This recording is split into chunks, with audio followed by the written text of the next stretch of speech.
I'm just saying. It's probably gone, to be fair. I'm going to spend quite a Paul's Christmas and New Year's. Yeah, we're alright, cheers, yeah. Yeah. This last week's been bloody cold. Yeah, it has been cold. Cold wind as well, really cold. Chinese here, and closed. With the food like that. Yeah, well. I mean, everybody's got to have an holiday, shit, you know. But isn't it? No. Well, I don't know what holidays, I'm retired.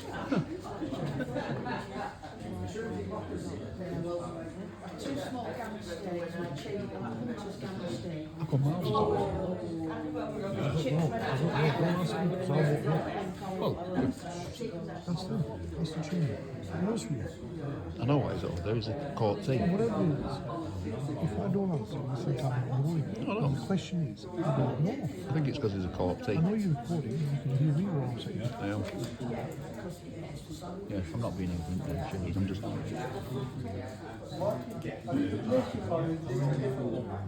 Sorry, your car, is it new one or is it separate?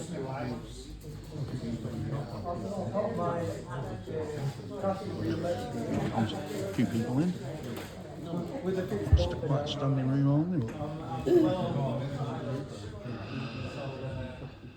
It's an emotive issue, this. You know, £700,000. Well, they want it down at £140,000 kind of leisure. Well, this is to discuss whether or not we're going to get 700. Which is a bit weird. Okay, so good afternoon and welcome to this extraordinary meeting of the Resources Overview and Scrutiny Committee. Can I just, Mr. Knighton, are you filming? Certainly am, and it's Doctor, not Mister. So we'll go for item number 1, which is apologies for absences, substitutions, declarations of interest and dispensations. Ben, will you give the apologies, please? Yeah, Chair, there's apologies from Councillors Joyce Plummer and Mike Booth. Councillor Nordad Aziz is subbing for Councillor Mike Booth, and there's also an apology from Doug Hayes, who's a court team. Thank you very much, Ben. Are there any declarations of interest? Very quickly, it's not really interest, it's just been for transparency that I'm a trustee of the Hyndburn Food Pantry and Hyndburn Leisure administered the household support fund grants, and we're recipients, so I just wanted to make that known to everybody. No problem, thank you very much. Obviously you haven't got any voting rights. No. Okay. So item number 2, calling procedure note. This is to advise the committee of the procedure to be followed at a meeting in relation to calling. Attention is drawn to point 8 of the procedure. I'll ask Ben to talk briefly on the procedure before we move on to item 4. Ben, please. Thanks, Chair. I'll be very brief with this. The calling procedure law is in the agenda pack. It's on page 3 in full. This determines the running order for today's meeting. The Chair will invite the sponsor of the call-in, portfolio holders and officers to speak at the appropriate time. Members of the committee will then have the opportunity to ask questions before the sponsor of the call-in and the portfolio holder are asked to sum up. The committee must then decide whether it wishes to release the decision in full or refer back to Cabinet in full or part. 3 options for the committee outlined at point 8 of that call-in. Thanks, Chair. Thank you very much. So item number 3, the calling of the Cabinet decision for Hyndburn Leisure request for financial support. At this meeting on the 6th of December 2023, agenda item number 5, minute number 219, Hyndburn Leisure request for financial support. Cabinet resolved. Number 1, notes the request from Hyndburn Leisure for financial support of up to £700,000 as set out in the letter provided as an appendix to the report. Item number 2, approves a grant to Hyndburn Leisure of £490,000 in respect of the financial year 2023-2024 and notes that this qualifies as Service of Public Economic Interest, an SPEI, as in pursuit of Section 38 of the Subsidy Control Act of 2022 as detailed in Section 7 of the report. Item number 3, approves the payment of the £490,000 support to be funded from within the Council's forecast revenue underspend in the year for 2023/2024. And item number 4 notes that further financial support may be required by Hyndburn Leisure in the current and future years and notes that the council will be required to consider whether the provision of such support is consistent with the subsidy control principles before any decision is made in respect of the same. Item number 5 supports a proposal for the inclusion of a one-off budget allocation in the 2024-2025 revenue budget in respect of any further financial support that may be needed by the Leisure Trust. And finally, approves the commissioning of a report on the most advantageous delivery model for the provision of quality leisure services in Hyndburn with regard to achieving value for money. In accordance with the call-in procedure for Cabinet decisions, the procedure has been activated. The following documents are included in the agenda for the convenience of all members. The call-in form, a copy of the Cabinet report from the 6th of December, Hyndburn Leisure request for financial support, copy of appendix to above Cabinet report, request for support. Extract from the minutes of Cabinet on the 6th of December 2023, minute number 219. Following the call-in procedure that Ben described in item 2, I'd like to invite Councillor Scott Brereton, the sponsor of the call-in, to explain his reasons for the call-in. Councillor Brereton, please. Yeah, thank you, Chair. So as a group we've decided to call this decision in. So I'll just read you a little bit of just to explain some of what we've done. So following Hyndburn Borough Council's recent commitment to invest £10 million into the new Wilson's Leisure Field, it was a surprise that almost immediately after the planning permission being granted, Hyndburn Leisure put in an emergency request for funding to the council for £700,000, indicating that further subsidies may be required in the future. We called in the Cabinet's subsequent decision to subsidise Hyndburn Leisure by £400,000.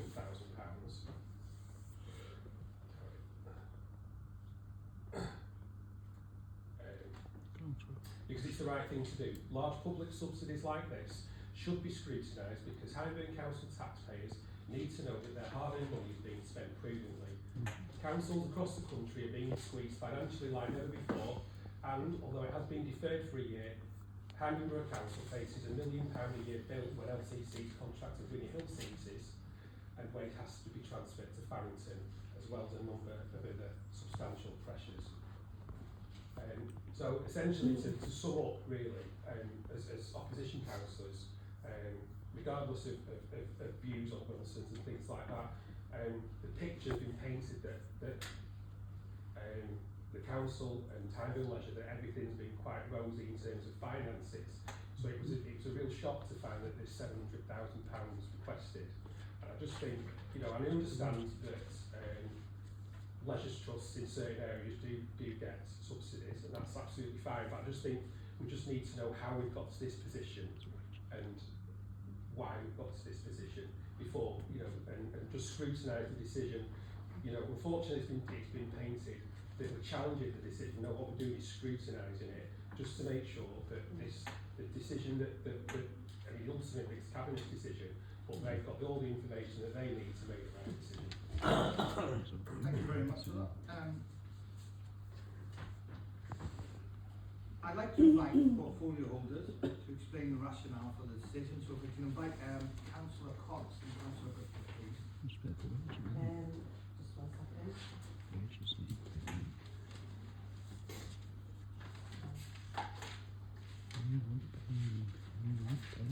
Sorry, do you want me to start and I'll come back? I don't know.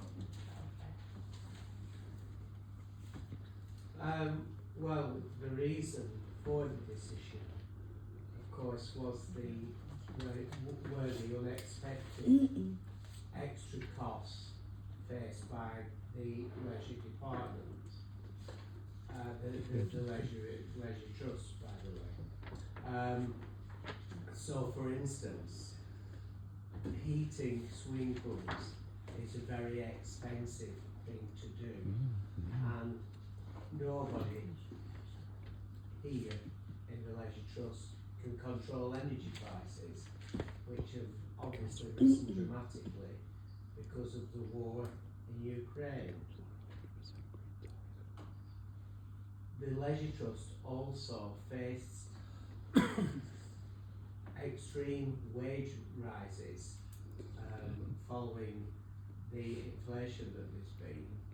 They were caught up in the cost of living crisis, and every employee of the Leisure Trust received £1,925 last year and £1,925 this year. So they have faced absolutely horrendous increases in costs. We are not the only council to subsidise leisure services. So, for instance, Chorley Council, which is leisure controlled, gave 1.1 million to the leisure services department. South Ribble, again, Labour controlled, paid an initial fee that they pay them a grant every year of £410,000,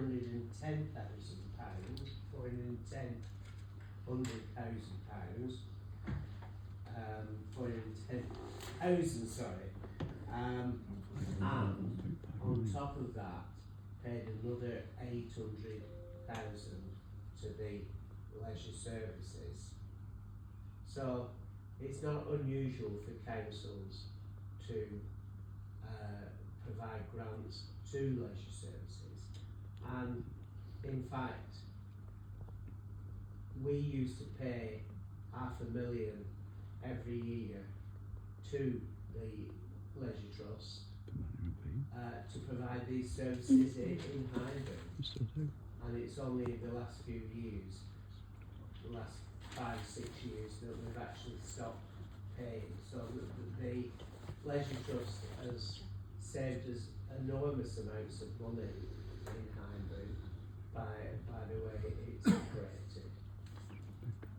Thank you. Thank you very much. Councillor Cox, is there anything you'd like to add? No, just to agree with Councillor Brickcliffe, as we all know, there's every household in Cape costs due to the war, and found themselves in I could only concur with what Councillor Brickcliffe said. Thank you very much, Councillor. So, before I go on to the officers, what I'd like to do is go script a little bit and invite if Lindsay, you want to comment, or Martin, you want to comment, please come in. You okay at the moment? Yeah, fine. Yeah, fine. Martin? So there may be questions that the members ask you that will be directed to you, just so you know. So, the officers now invite some recommendations in the report, and any advice given to come on that. So thank you. I have a few questions which we have already agreed on in advance, and then I will open it to the committee. The first few are for the portfolio holders, officers, and the last is for the portfolio holder and sponsor of the forum.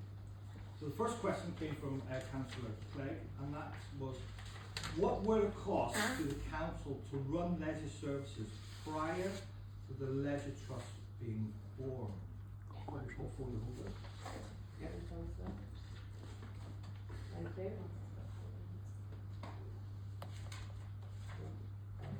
Upon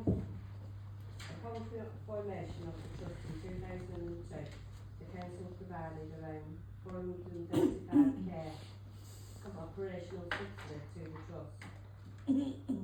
This figure increased annually along with the increase in services provided by the trust. The most comparable period for the current service provision was 2009 to 2010.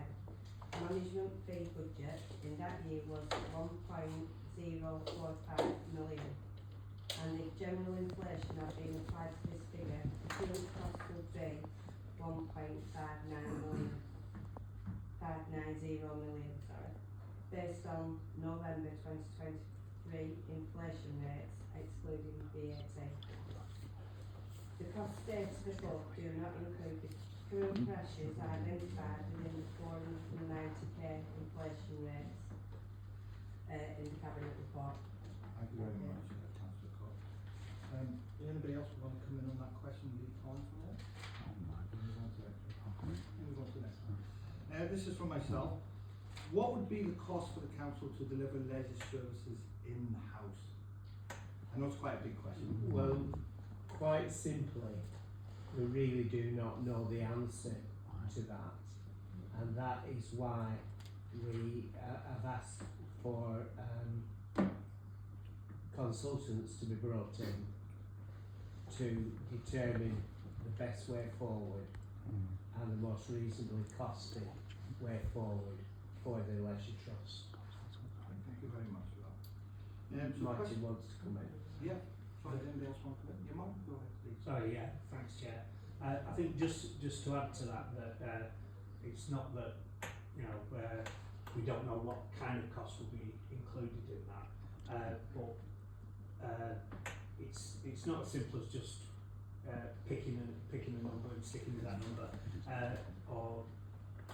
and we certainly wouldn't want to identify it, and that is the purpose of the recommendation to find that out. However, there would be costs that would need to be considered. Certainly the 490k included in the cabinet report, the majority of that would need to be considered. There would be also other costs such as equalisation of staff terms and conditions, as you know, the trust staff aren't quite on the same terms and conditions as the council's current staff.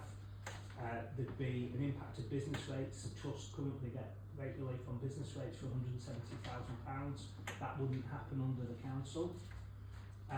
There'd obviously be a lot of implications around VAT, which probably might be a positive. The trust then themselves generate grant income to offset some of the costs and bring themselves down to net zero, which currently is around about £300,000 a year per annum. So those are some of the things that we would have to consider, and those are the things that will be considered as probably part of this review. Additionally, the trust also is able to generate and access further grants because of its charitable status than the council can. So, for example, the Community Ownership Fund, which is a bid that will be put in for Mercer Hall, the council would not be able to apply for that. So under the trust status, we're eligible to receive some benefit from that. That's great. Yeah, thank you very much. That was a really good information. I know it was a big question, it was a ballpark, but I thought I'd give these cover some kind of cover. Anybody else got a legal question from that? Great. So this is from Councillor Clegg. Have Hyndburn Leisure applied for other grants other than unsuccessful swimming pool support fund to help with the current financial situation? I'll answer that one. So that is, the swimming pool support fund is the only large grant to support particular revenue, so obviously we know that's been unsuccessful. A capital bid has gone in, and we'll find out next week if we've been successful with that. That's gone in through the council for around £750,000. What that won't do is support the revenue situation that we have presently, but it will improve the energy costs situation that into not just the next year, going in the future. We have done a few smaller grants, but not anything that would have a really big effect on the situation. What we have focused on more is efficiencies, further efficiencies within the organisation and growth. So we're on track to generate an additional £300,000 in fees and charges this year in comparison to last year. So we are doing what is within our control to do in terms of growth and savings. Brilliant, thank you very much. Anybody? Yes, please. Sorry, if I can come in there, Chair. Just around the swimming pool support fund, the report obviously highlights that the swimming pool support fund for revenue was just over £20 million allocated nationally. About just under 1.1 million of that got allocated across Lancashire, and all the authorities that we've mentioned who are struggling are primarily the authorities who didn't get some sort of funding from this. And as we applied for £360,000, that would obviously be a big contribution towards these costs. And all these authorities have passed on or have agreed to pass on those costs to their relevant providers. Anybody else? Question on that? No? Okay, we'll move swiftly on to question number 4. This came from the court case Stacey Wolves. Can you clarify the current Subsidy Control Act position with regards to providing this grant to hyndburn leisure? Is that a question for you, Martin? It can be. I mean, I don't really know how much more we can say on this. I mean, the report clearly covers the Subsidy Control Act and it spells out the council's position that we're making sure and we're doing everything we possibly can to make sure the council complies with this, but also the Leisure Trust complies with this. So right at the moment we're currently awaiting confirmation from the Leisure Trust that there won't be any breach of their regulations from them, and under these exemptions there wouldn't be any payment made until we are satisfied and prove that that wouldn't happen. So there is safeguards to make sure it's legally. Yes. Anybody Could else? I just Yes, make a please. comment further to what Yes. Martin said? This Subsidy Control Act, Martin, it was only passed a year ago, so by the government. So I'm taking it that the context of it was that all over the country, local authorities are in the same position as Hyndburn regarding various public services which are for the benefit of residents, like public transport and leisure facilities. And so this concept of a service of public economic interest has had to be introduced in that context, really. Is that so? Or? I couldn't, I'm not a lawyer, so I couldn't, No, I haven't turned the act I before I couldn't read it. possibly comment on No. that. The Subsidy Control Act replaced what was previously known as state aid and came as part of the European deal before Brexit. The Subsidy Control Act is the government's response to rectifying how state aid is treated in post-Brexit. In reality, the thresholds may not have been considered at the time they were written, and it's probably popular opinion that they're actually too low because of factors now that have happened beyond control. You know, such as the massive spiral in inflation and Fuel costs. but please don't quote me on that. I'm purely speculating that if that act was to be released in the new year, it may be a considerably higher figure. However, the figure is what it is. It's in law, and we're making sure that we follow it exactly and we comply with everything. Right, thank you very much. Thank you very much, Martin. Yes. So it's linked. This is linked to the Subsidy Control Act. So Hyndburn Leisure requested a subsidy of £700,000. So how is that figure arrived at? And because only 400,000 or 490,000 has been authorised by the cabinet, where does the shortfall come? Or do you know what I mean? To keep running. Yeah, Where does so that come from? I think it's also in the cabinet report that additional monies may be required in year, but the 725,000 is a threshold over a period of 3 years for subsidy control, as I understand it. In 2 years ago we didn't get any money from the council, so zero subsidy. Last year was 235, so the 490 is obviously the 725 limit minus the 235 that we had the year before. So that's where the 490 is, and you can go above that if you complete an assessment, a full assessment, which is the intention, depending on the outcome of the leisure delivery model. So that is an option available to us. Does that answer your question? I think Councillor Burton was referring to the request was for up to £700,000. Yeah. And basically there's the request for the trust, and their implication of needing 700,000 includes VAT. Our allowance to the trust doesn't include VAT, so there's a VAT element to that, but also at the report or the request actually from the trust is between 6 and 700,000. It's up to. So it was up to a maximum of 700,000. So it's not necessarily 700,000. And also, while between receiving the support request from the trust, there's also been a ruling on VAT around, not to bore you with it, but it's soft play, which can go back up to 6 years potentially. Not saying that all that 6 years applies to our trust. However, in the body of the report, we do kind of break down roughly how we come to that figure. So it's a figure that would be quite comfortable for the trust this year, and they will be able to manage this year at 490. Thank you.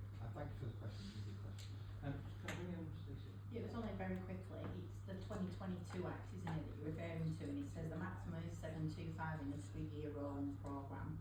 So obviously the 235 was in December 22. Would it be in December 25 when you would be able to request further funds without, if you haven't done like further research on the report? Yeah. We said there'd be no further funds until an assessment had been done, if that was needed. Yeah. Yeah. Thank you very much. Yes, please. Sorry, just a point of clarification. 490 plus VAT per month, quick, 588. It still gives you a shortfall of over 112 based on that. Are we saying based on that they don't require the 112, or that we're just going to run with it and hopefully they'll do an assessment and potentially we might give them once they've done that? So which one? No, can we say that obviously what I said before, between the letters request for support coming into the council and us writing the final report, there's been a VAT ruling, and in the report details, off the top of my head I haven't got the report in front of me, but I'm sure it's 40 something thousand pounds. So that would be in addition to that. So the trust would benefit from and not require from the council, so that would certainly be a contributing factor. But as I say, it was between 600 and 700. There wasn't anything at that moment. It all depends on how successful the trust is and how their operating processes go. Okay, thank you. Yeah, to a point, yeah, that's great, thank you. Yes, please. Go ahead. Is the trust going to go bust if this grounds? And if so, that then falls into a subsidy of particular interest and requires that assessment beforehand, isn't it? Yeah, I think there is a danger that the leisure trust could go into liquidation if we don't give this grant. And I noticed that in the calling, it was claimed that there will be extra pressure on the NHS if the borough have no public leisure services. And as I say, without this subsidy, the leisure trust is at risk of going into administration, and thousands of local people will be without facilities. That would require the council to bring the service back in-house, which could cost more and also cause very unnecessary disruption to the system. So, my concern is a subsidy is prohibited when it saves an enterprise going bust. So obviously this is going to cause social hardship, so it is justified. But should an assessment take place prior to that subsidy being granted? But we have taken legal advice around it, so it has been looked into, and that was one Not of the from things that JNL, was- I hope. I think last time we were in meeting, because we are, considered to say we can go through the 725 process, which would mean we don't go into administration, wouldn't be a risk. So we're dealing with it in a different way. It's not, I know what you're saying, because there is an avenue, isn't there? If it is administration, it's a different situation. Yeah, even if it is an SPI. And then then an additional question, it relates back to the Wilsons, is I've noticed when I looked into the subsidy advisory year, other councils have done an assessment when they've improved infrastructure. Has that taken place? Is it going to take place? Is that going to be captured in the assessment, presumably after this, if this grant is given? Because it should capture everything, I would have thought. The intention is absolutely to do an assessment, you know, regardless of whether we need to go above the threshold or not. I think it's the right thing to do, and that's something that we are moving forward from. But also it does link into the leisure delivery model, because it depends on what operational model we're going to have in this borough as well. So I think that probably comes after that process. Mark, did you want to add something? Yeah, I mean, obviously, not that I don't want to distract away, and you're quite right to ask questions about Wilson's. But the infrastructure, to be clear, and there seems to be a misunderstanding, all the assets are owned wholly by Hyndburn Borough Council. So, where you refer to there, where if there's any subsidy, that could be subsidy, example on, if you wanted to consider the Wilson site, we will have to review as to what the value of any lease or arrangements would be for that, and that would then be considered through any subsidy control programme. So we do that regardless with everything now under the Subsidy Control Act, so it's nothing that we don't do. Yeah, no, but my concern was that this has taken place with Wilson's, and then this financial subsidy is being given. Surely that is all one act of subsidy in that period. So we're offering an improvement on the infrastructure which time and leisure has benefited from, or is potentially going to benefit from, and then a financial on top. So it's that confusion that I'm... Can I come back there? Yeah. Just to make clear that there is no the new site and new development of Wilson's. There is no formal agreement in place for Hyndburn Leisure to operate that site at this moment. We will have to. That has to be done. That has to be formal lease agreements put in place and everything. So these two things are completely separate, but they will be considered under the regulations. Right, okay. You can understand my confusion. Yeah, of course you can, yeah. Hyndburn Borough Council are building a new leisure facility at Wilson's Plainfield site.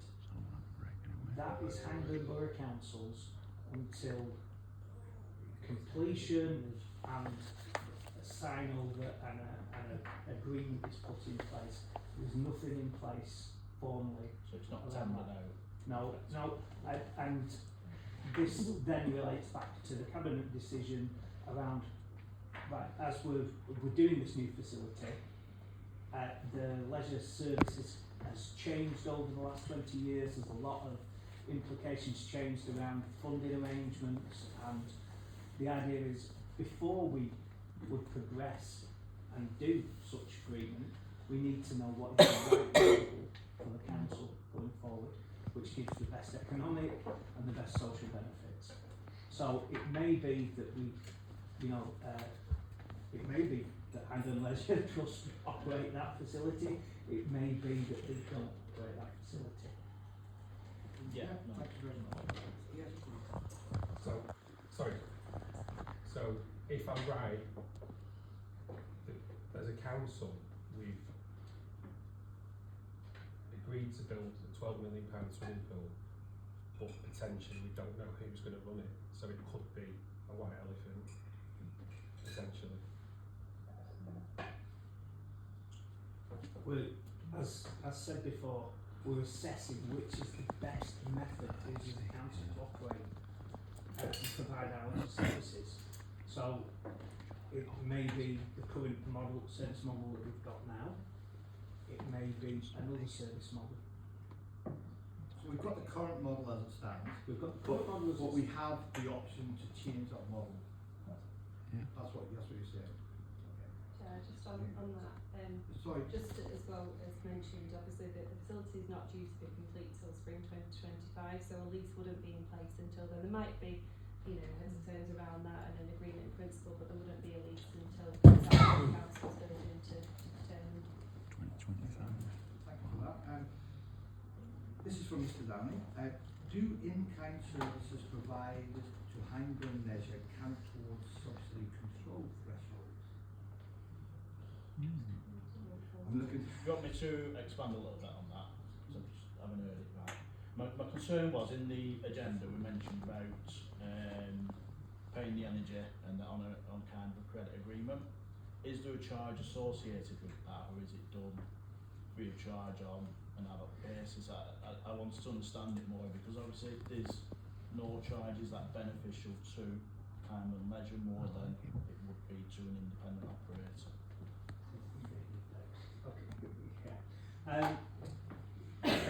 So I'll first and foremost say under the Subsidy Control Act, which if you look at any aspect of government legislation, and to be fair, there's not been any test cases or anything with this, there's no real clear directive for this. And if you probably asked college friends who've got influence in other authorities, you'll find that they're all treating everything differently. We're not saying that. What we're saying is we will consider whether there is anything on the In-Kind Act. If I can come back to you on the energy costs, to be clear, the energy costs that are passed on to Hyndburn Leisure are passed on to at cost plus VAT. So the actual cost Hyndburn Leisure more than the cost us effectively from our net budget position. But in addition to that, the council has an all-encompassing contract for all of its own facilities, and the council renegotiated that contract last year. Part of the issue around spiralling costs is that the actual spiralling costs have increased within the leisure trust element of those costs, but the council has actually benefited and made significant savings. The overall contract has come in at saving, but the council has made more of a saving than the leisure trust is incorporating.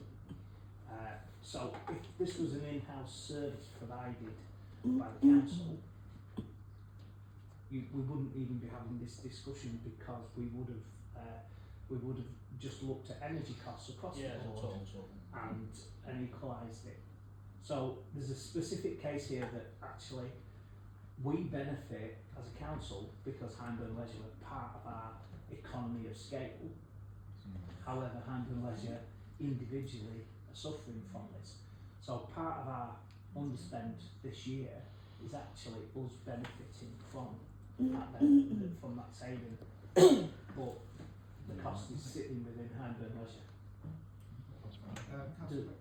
Yeah, can I just say that of our 1.1 million current underspend, 300 million probably comes from the savings that we make as a council from 300,000. Yeah. You got the million. I thought it was You're not pretty peculiar. The part of the 300,000 saving that we do is because Hyndburn Council pays a lot less for its energy charges than does the Leisure Trust. So we've actually made £300,000 of that saving on the back of the Leisure Trust. So in many ways, we are only returning to the Leisure Trust what we've actually made out of them.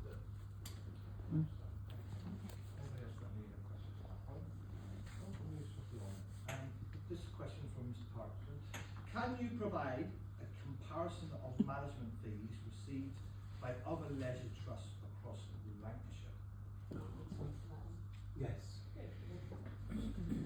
Information has been requested from all Lancashire districts, although budgets have returned, those who have returned information are delivered below. Chorley BC gave 88k as a management fee to their wholly owned company and have provided a further 1.122 million in the year, giving a total of 1.21 million for 23-24. At present, they also forecast that this figure could be in the region of 856k for 2024-25. Chorley BC Borough Council received no support from the swimming pool support fund revenue in year. South Ribble gave 411k as a management fee for their wholly owned company and have provided a further 800k in year, giving a total of 1.211 million for 23-24. At present, they also forecast that this figure could be in the region of 856k for the 2024-2025.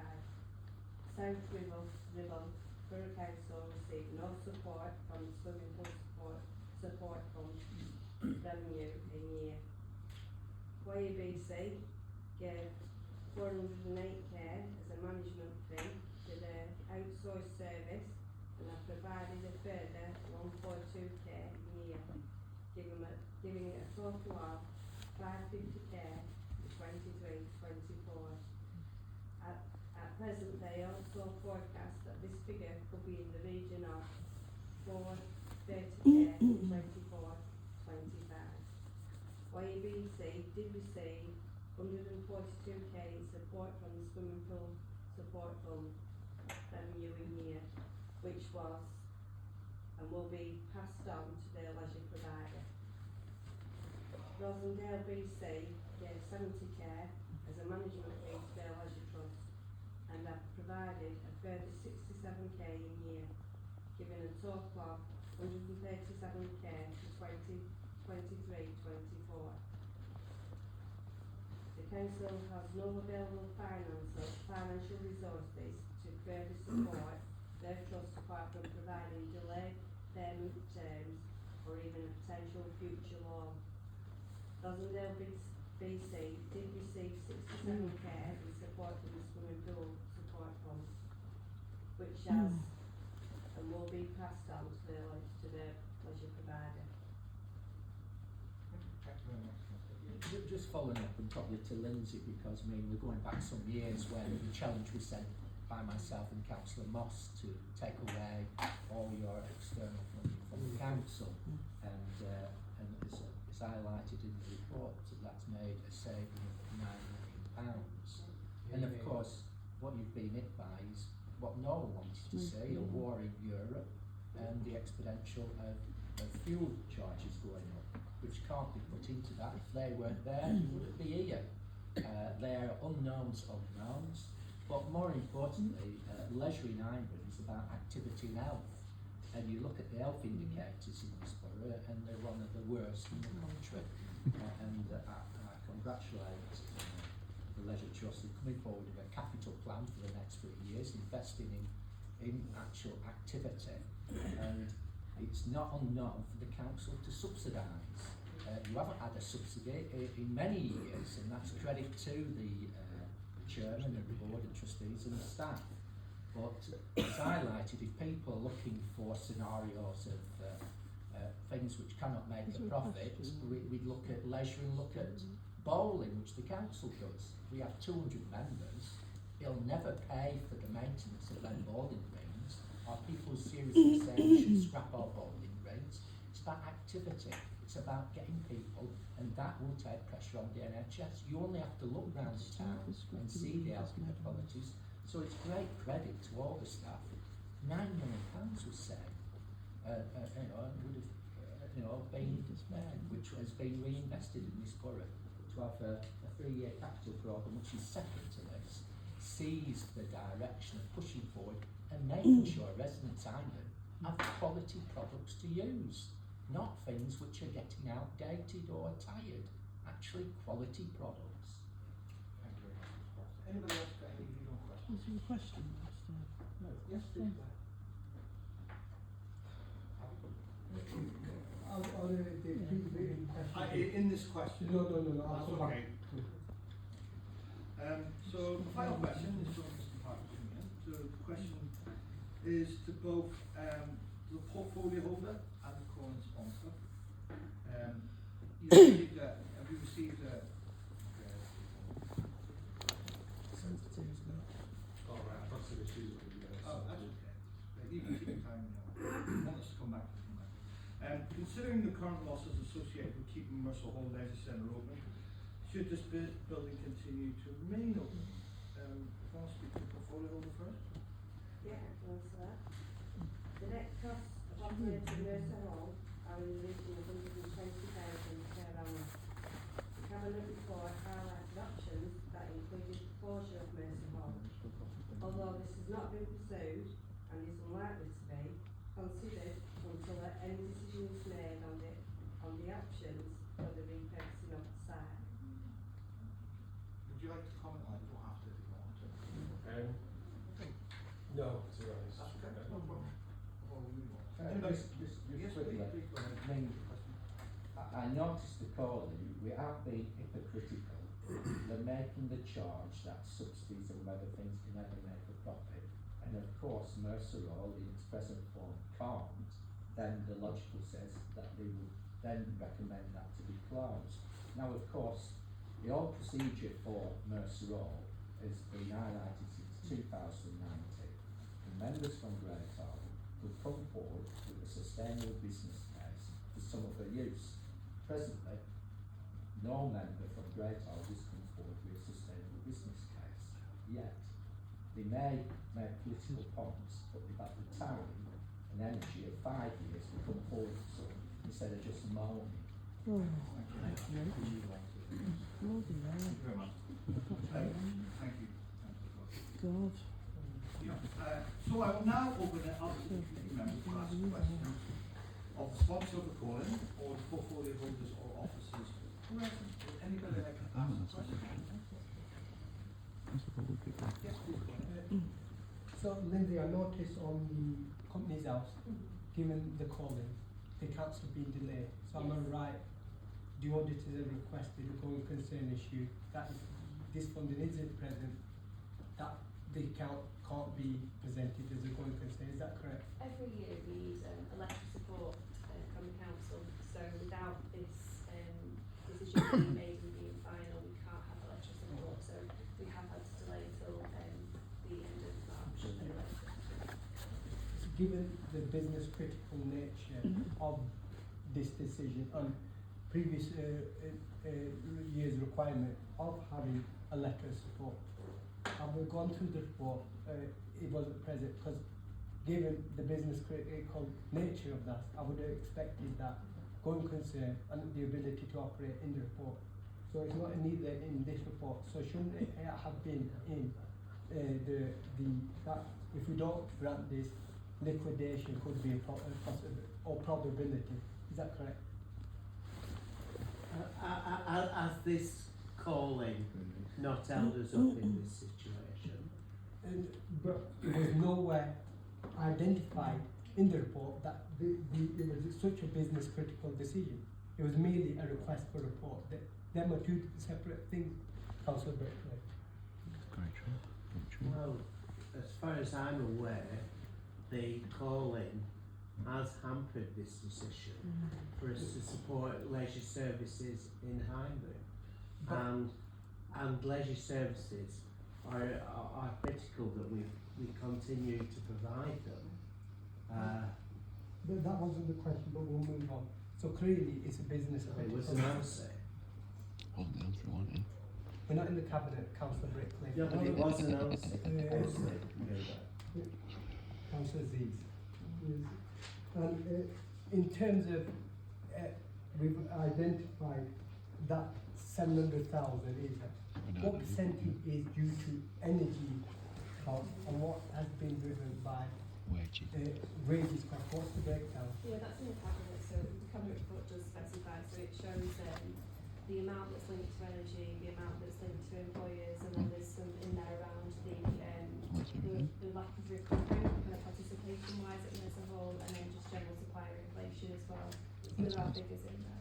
No, I just wanted just to highlight that, you know, how much of it was outside your control, because what we've established is the wage increase, given the terms of references, imposed by the settlement arrangement, and now we've established that you do not have the ability to enter into separate energy contracts. They are imposed on you by the council when they have the arrangement.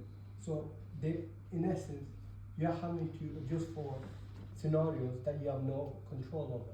That's what I wanted to get through. Yeah, they're basically, every time I come speak to Scrutiny or present to the council, I'll highlight the key risks to us, and the uncontrollable costs, things that are outside of our control, which is exactly what you just described, are the major one for us. The elasticity of our kind of income, because there could be other competitors coming through, is another. And the third one, which is the impact of nurseries, the delay to leisure transformation and investment in facilities, so that delays us being able to improve our position. So we're hopeful that many of those things are going to change in the next year or two. We know that energy is locked in until September 2025, and that's part of the contract with the council. We know that we've got a new facility which is spoken in spring 2025, which should improve our financial position, and the general growth at Hyndburn Leisure Centre is positive. It's just the costs are so high. If we're looking at Hyndburn Leisure Centre in particular, which is the bulk of this cost, particularly around energy, without the energy impact there, we will be able to manage the increase in staffing and increase in supply, because we have increased the revenue there as well. But the energy we just can't. It's I think the first 7 months of the year is an extra £221,000 extra. So it's just uncontrollable. Thank you for that. Chairman, can I draw Councillor? Yeah, sorry, Councillor Rickard would like to, sorry, my apologies. Can I draw Councillor Aziz's attention to 5.3 of the report that went to Cabinet, and that outlines exactly what increased costs the Leisure Trust pay. If you look at if you've read that report, you will find that £300,000 extra was paid in energy costs. So it doesn't take much working out what proportion the wage costs have been. But just to say to you that wage costs have risen by over 10% amongst the Leisure Trust employees. So I do think, before you ask questions like that, you should read the reports. Again, if I may, so you're not going to give any response to that kind of statement. It doesn't require any response. 60% of the grant, over 60% of the grant that's going has been suggested that we're going to give is driven by the energy crisis that the council have locked in. But on top of that, not only has the council locked it in, you don't even benefit from the same. You get, you get hit by an extra 20% of that. So it's almost like the council created this issue, now they're having to step in to address it, and that's what it's come across. And not only they step in to address it, because they've whacked in 20% on top, so it's almost, it highlights that's a self-made issue by the council, and then they're having to almost throw money at it to resolve it. So a way to address it, even though you talk about economies of scale, and that as a buying power, the council will procure, I accept that. What the council can be the procuring party, but why can't Hyndburn Leisure, for the facilities it operates, be the billing authority, thereby saving 20%? Because ultimately, if we're paying for it and then billing sticking what on we're just creating a bigger issue for Hyndburn Leisure. Martin, please. Sorry, just on the last issue, two issues around it. One, the procurement of the contract is through Hyndburn Borough Council. So Hyndburn Borough Council doesn't enter into or take any contracts on or negotiate any contracts on behalf of any other body. The other aspect to it is if the Leisure Trust negotiated its own rates, let's assume the rate per unit was exactly the same, they would still have the same implications for VAT. It's because of their status, not because of anything to do with the contract. But when you recharge it, you have to add VAT. That's is that correct? Yes. But if they're being billed directly, they will not be charged an additional 20%. That's you will be charged VAT at 5%. No, 20%. Why?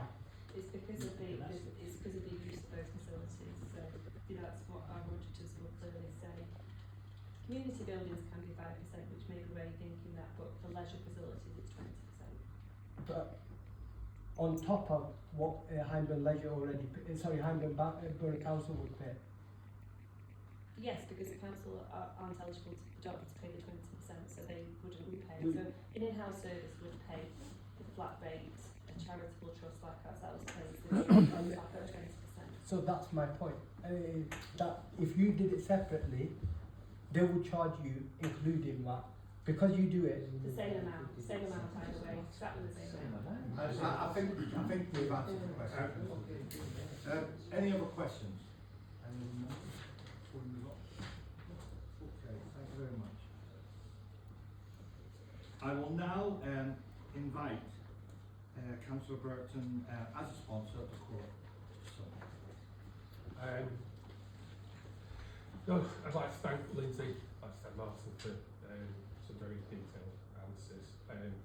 Unfortunately, I think the reason why we called it in, we accept that some leisure trusts need subsidy, and personally I'm not against subsidising things.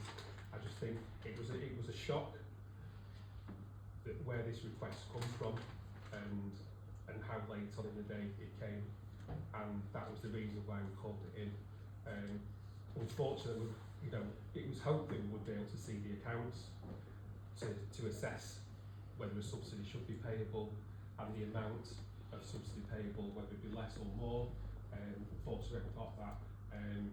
But I think the questions need to be asked as to how much scrutiny has gone into the original decision, and I think questions need to be asked of how we got into this position in the first place.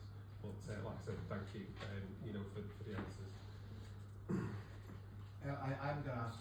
Sorry, go ahead. Yeah, just going to say that we do share our financial reports with the board of trustees, and we do have a number of both named parties on that board. So our last two board meetings we have shared financial positions, management accounts, corporate scorecard information. I now.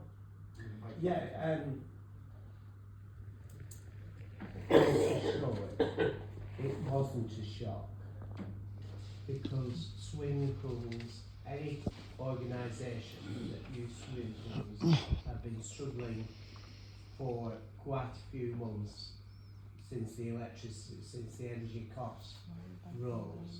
So it wasn't a shock, and it was something that we anticipated as early as last June, July.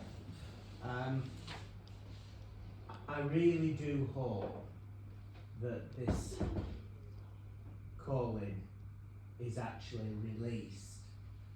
Hyndburn Council has managed its finances so well for so long that we are in a fortunate position to be able to support valuable leisure service provision in Hyndburn instead of closing pools as has happened in other areas.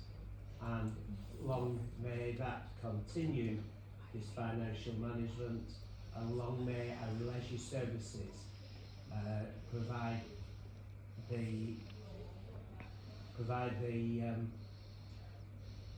what word do I want? Service. Provide the services that people in Hyndburn want. The facilities that people in Hyndburn want. Thank you very much. Much needed facilities. Thank you very much for the input and for answering my questions to Martin, Councillor Brickford, Councillor Cox, and also of course what we're going to do now is, as per every committee meeting in Scrutiny, now the committee must come up with a decision on the outcome of the call. Can I ask Ben to talk us through the options available for the committee? Yeah, thank you, Chair. The procedure for calling is set out. I referred to it earlier. It's agenda item 2. When a decision is called into scrutiny, once the meeting has been held and once the questions have been answered, the role of the committee is to either release the decision, release the cabinet decision in full for implementation, to release the cabinet decision in parts for implementation and refer the outstanding parts of the decision back to the decision-making body for reconsideration, setting out in writing the nature of its concerns, or to refer the decision back to cabinet for reconsideration, setting out in writing the nature of its concerns. That was referring it back in full. So the decision maker shall then that will then go back to cabinet, who will consider the recommendations of scrutiny. Should it be released in full, the decision can be implemented today. Mr Chairman, I know I can't vote in it, but I would move that it's released in full. I mean, the fundamentals is it's stark as plain as it's in the face, is that energy costs have gone up, and the importance of leisure facilities to the residents of Ireland. I'd also highlight the importance of the cost of living, and that people do receive a wage rise at the leisure facilities because them are two important principles: a living wage, increasing them and not having that taken away, and also providing facilities which are first class and we all should be proud of, and exemplary management as well. Thank you. I would ask first the committee members, if any of the committee members would like to, yes, propose. I'd like to propose that we release it in full. I'll second that. So we're going to have a vote. The vote is whether to release the cabinet decision in full. Yes. Can I comment? Of course you can. Given what's presented, the sheer financial position where if it's not, the money isn't received, I think we're not in any other choice to release it, given that if you read the letter of support that is provided to Hyndburn Leisure every year, that Hyndburn Borough Council will make good any losses, and I don't think we've got any other choice. But that's what we're going to vote on. So for me, that should have been made crystal clear in the report. It wasn't, and that's why, given that we've ascertained that, I think it would be the right thing to do to release that. But ultimately, I think in future, if we're allowed to have this rigor and discussion in cabinet and not be shut down, I don't think it would amount to decisions being called in, because ultimately we're all sat here looking at what's the best value for our residents, and I think that's why the callers have called it in, and I respect them for that and say well done to them. But ultimately, given the financial status, I think we should release it in full. That's my final comment. You'll get a vote anyway. Yeah, would you like a quick comment? Just very quickly say that if you are going to release it in full, could there just be some proviso here about like Mercer Hall and like, you know, if there was a bit of a deficit that Mercer Hall's not neglected and that it's included in, you know, the money that gives It's not on the screen. Yeah, it's on part. That's not on the screen. Before we go on to voting, we are going to vote in a second. I'd like to thank Councillor Burton for actually calling in. Whether politically we like it or not, the job of the scrutiny is exactly what it says on the label. It is to scrutinise all or any decisions of the cabinet, and everybody's entitled to scrutinise those. And it's an important, I've always believed it's an important non-political committee where we actually scrutinise the decisions that are made on behalf of our residents. Okay, so thank you very much for that. So we're just going to, we have a proposal that's been moved and seconded, that to release the cabinet decision in full for implementation. Can I have all those four, please? That is unanimous, so thank you very much. I'd like to thank, obviously again, I'd like to thank everybody for coming, members of the public, and the committee members, the officers, and that's the end of the meeting. Thank you very much. Sure.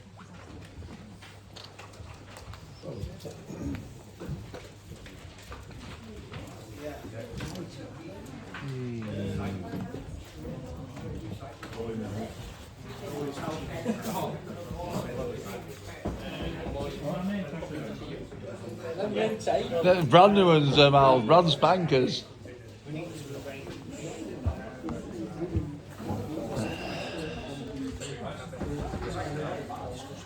These are all good shit as well.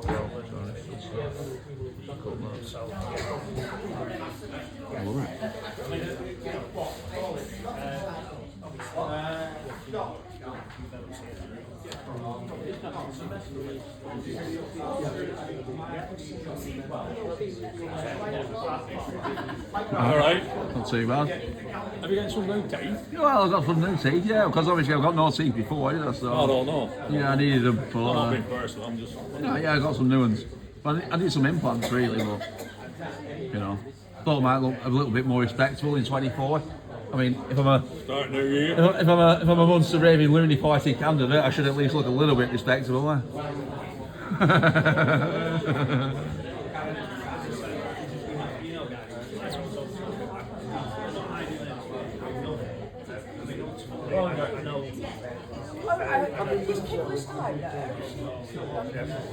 Yeah, go somewhere else. We don't want to talk about this shit.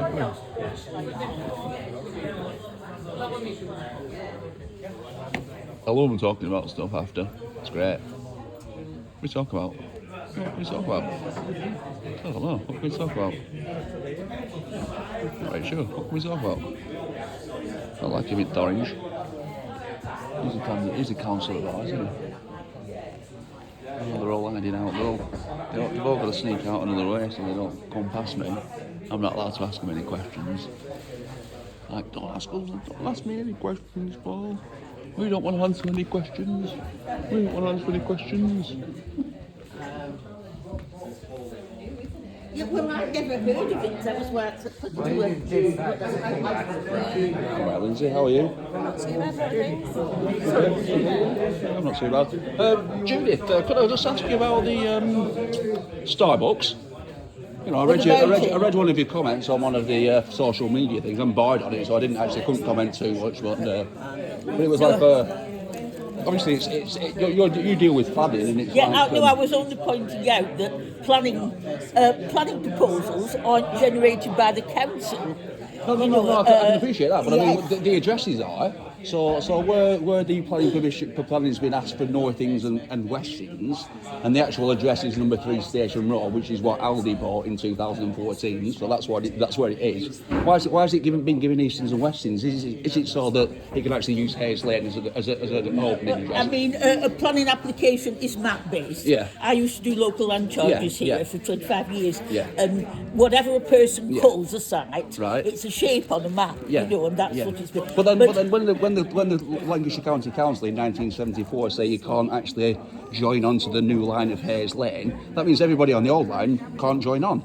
So where the planning is, where obviously that's Starbucks. I mean, I haven't even seen the plans for it. I was just making the point. The girl said, the woman said, why can't we have a doctor's or a dentist's surgery instead of a Starbucks? So I was just pointing out that is not a council decision. If somebody wants to submit a planning application for either a public sector use or a private sector use, they have to do it through the appropriate I can appreciate channels. That, but I mean, like obviously and then the council, the planning department considers whether it matches up to the criteria. With planning, with planning, obviously when they put the planning in, it's off Station Road. So if they put the planning in off Alan Ramsbottom Way, say, how can you actually? No, that won't make any difference. It's a shape on a map.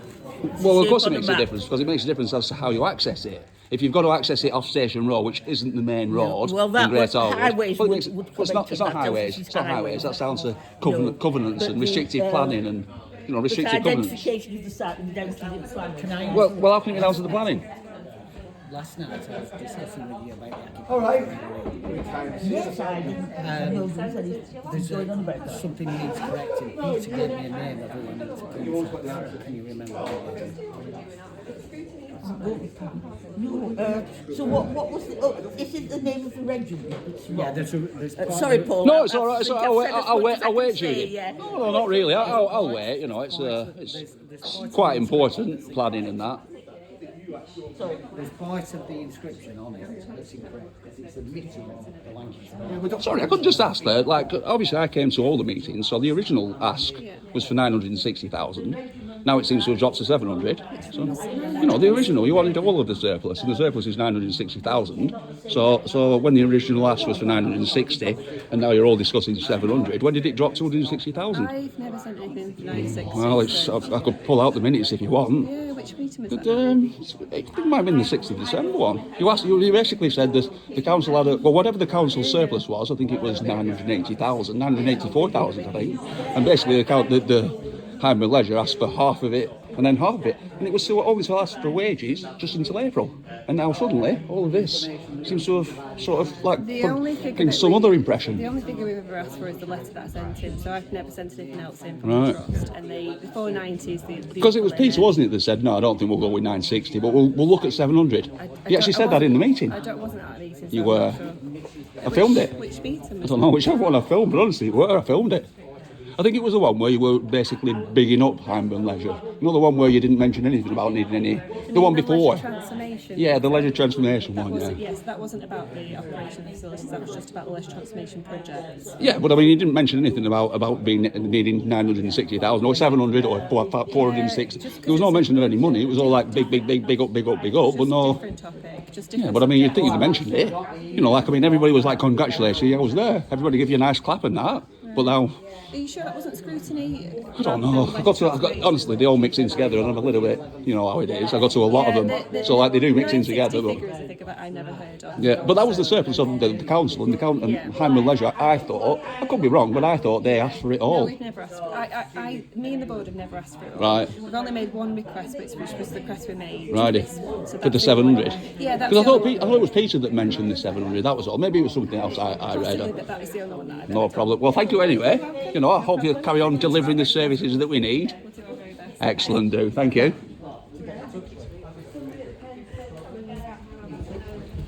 I know, it's doctor as well.